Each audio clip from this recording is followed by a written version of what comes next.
Hi guys, welcome to revision time. आज है 2 अगस्त 2024। आज के करंट अफेयर चलिए हम स्टार्ट करते हैं।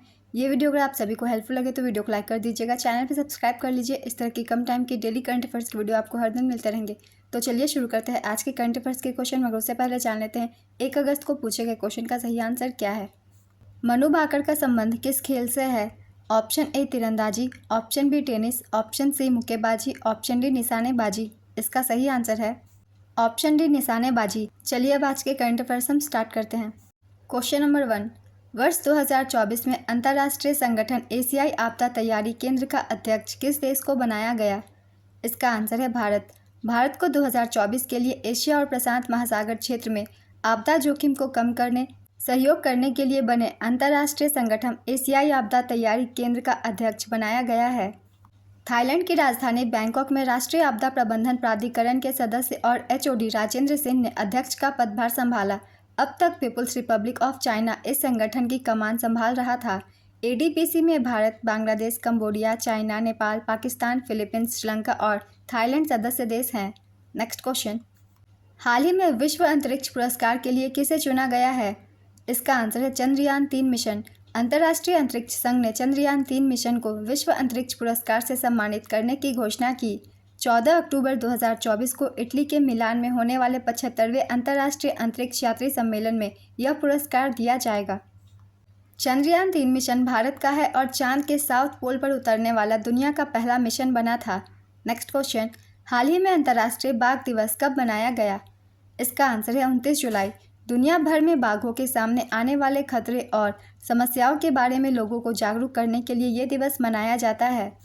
इस दिन को मान्यता देने का निर्णय 2010 में रूस में सेंट पीटर्सबर्ग टाइगर समिट में लिया गया था। भारत में बाघों की संख्या 3682 है, जो वैश्विक जंगली बाघों की आबादी का लगभग 75% है। 1 अप्रैल 1973 को भारत ने बाघ संरक्षण को बढ़ावा देने के लिए प्रोजेक्ट टाइगर की शुरुआत की थी। नेक्स्ट क्वेश्चन, भारत के कितने गगनयान अंतरिक्ष यात्री नासा के साथ संयुक्त मिशन में आईएसएस की यात्रा करेंगे? इसका आंसर है 1। नासा के साथ सहयोगात्मक प्रयास के हिस्से के रूप में गगनयान मिशन के लिए प्रशिक्षण प्राप्त करने वाले 4 अंतरिक्ष यात्रियों में से एक अंतर्राष्ट्रीय अंतरिक्ष स्टेशन की यात्रा करेंगे। इसरो ने अंतर्राष्ट्रीय अंतरिक्ष स्टेशन के संयुक्त मिशन के लिए अमेरिकी फर्म एक्सियोम स्पेस के साथ अंतरिक्ष उड़ान समझौते पर हस्ताक्षर किए थे। 2025 में भारत अपनी पहली मानव अंतरिक्ष उड़ान गगनयान भेजेगा। नेक्स्ट क्वेश्चन, हाल ही में किस राज्य सरकार ने नीति आयोग मॉडल के आधार पर जीआरआईटी की स्थापना करने की घोषणा की?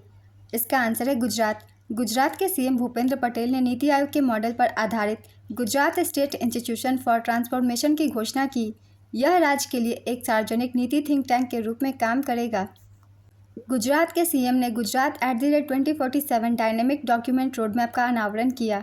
नेक्स्ट क्वेश्चन, वर्ष 2024 में नीति आयोग की 9वीं गवर्निंग काउंसिल बैठक की थीम क्या रखी गई है? इसका आंसर है विकसित भारत @2047। प्रधानमंत्री मोदी ने नीति आयोग की 9वीं गवर्निंग काउंसिल बैठक की अध्यक्षता की। आयोजन 27 जुलाई 2024 राष्ट्रपति भवन सांस्कृतिक केंद्र नई दिल्ली में।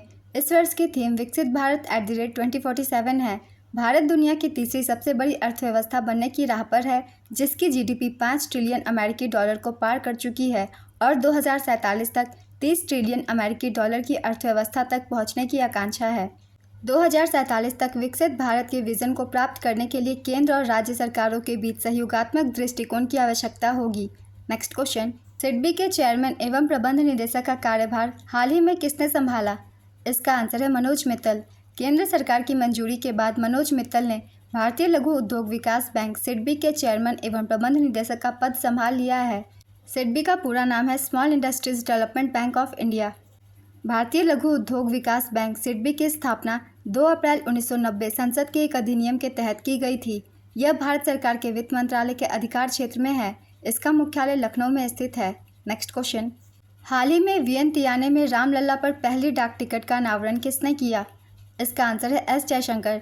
विदेश मंत्री एस जयशंकर ने 25 से 27 जुलाई 2024 तक लाओ पीपुल्स डेमोक्रेटिक रिपब्लिक की राजधानी वियंतियाने की अपने 3 दिवसीय यात्रा के दौरान अयोध्या के रामलला पर पहले डाक टिकट का अनावरण किया। वह आसियान से संबंधित विदेश मंत्री के कार्यक्रमों में भाग लेने के लिए वियंतियाने में थे। डाक टिकटों का विषय था लाओ पीडीआर और भारत की साझा सांस्कृतिक विरासत का जश्न मनाना। नेक्स्ट क्वेश्चन, T20 महिला एशिया कप 2024 का खिताब किसने जीता? इसका आंसर है श्रीलंका पहली बार। उपविजेता भारत। इसका आयोजन श्रीलंका के दाम्बुला के रंगिरी दाम्बुला अंतर्राष्ट्रीय स्टेडियम में किया गया। संस्करण था 9वां। इसमें भारत रिकॉर्ड 8वीं बार फाइनल खेलने के लिए उतरा था। भारत एशिया कप के अभी तक हुए 9 संस्करणों में से 7 में चैंपियन रहा है, जबकि एक बार बांग्लादेश और इस बार श्रीलंका चैंपियन बना है। Next question.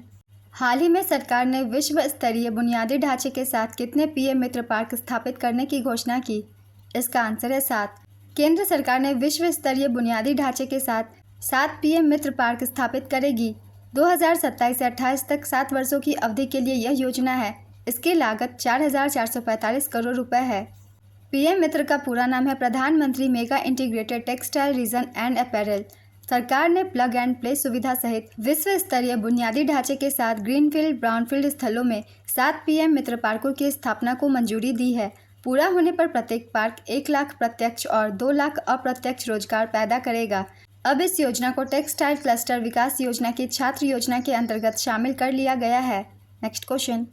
हाल ही में किसको IFFI महोत्सव का निदेशक बनाया गया? इसका आंसर है शेखर कपूर। फिल्म निर्माता शेखर कपूर को भारतीय अंतर्राष्ट्रीय फिल्म महोत्सव के 55वें और 56वें संस्करण के लिए महोत्सव निदेशक नियुक्त किया गया है। वह 2020 से 23 तक भारतीय फिल्म और टेलीविजन संस्थान के प्रमुख भी थे।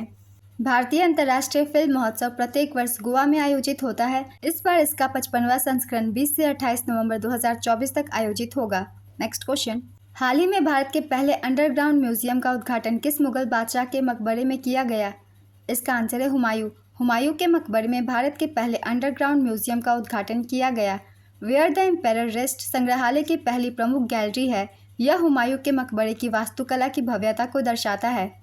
संग्रहालय 30 जुलाई से आगंतुकों के लिए खोल दिया गया है। केंद्रीय संस्कृति और पर्यटन मंत्री गजेंद्र सिंह शेखावत ने संग्रहालय का उद्घाटन किया। 16वीं सदी के मकबरे पर देश के पहले धनसा संग्रहालय डूबे हुए संग्रहालय का निर्माण कार्य अप्रैल 2015 में शुरू हुआ था। हुमायूं का मकबरा नई दिल्ली में स्थित है। Next question. कौन सा देश द्विवार्षिक पुरुष क्रिकेट एशिया कप 2025 की मेज़बानी करेगा? इसका आंसर है भारत। एशियाई क्रिकेट परिषद ने 2025 और 2027 में आयोजित होने वाले आगामी द्विवार्षिक पुरुष क्रिकेट एशिया कप की मेज़बानी की घोषणा की है।